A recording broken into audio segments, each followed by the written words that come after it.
Hello all hi అందరికి. చూస్తున్నారా మా జాడులోకి ఎన్ని కొంగలొచ్చాయో? ప్రపంచంలో ఎక్కడా దొరకని సంతోషం మనకి కొన్ని ప్లేసెస్ చూస్తుంటే చాలా హ్యాపీగా అనిపిస్తుంది అప్పటికప్పుడు ఫీలింగ్.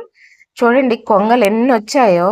నాకైతే ఈ కొంగల్ని చూస్తుంటే మా జాడలో ఇది ఒక పక్ష అభయారణ్యం అంటారు కదా, అలాంటి ఫీలింగ్ వస్తుంది.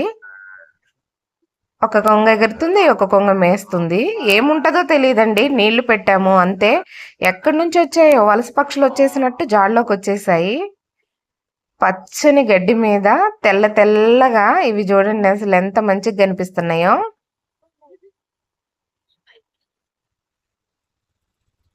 ఇప్పుడేమో నేను ఏదో ఇట్లా అనేసరికి మొత్తం ఎగిరి వెళ్ళిపోయినాయి. చూడండి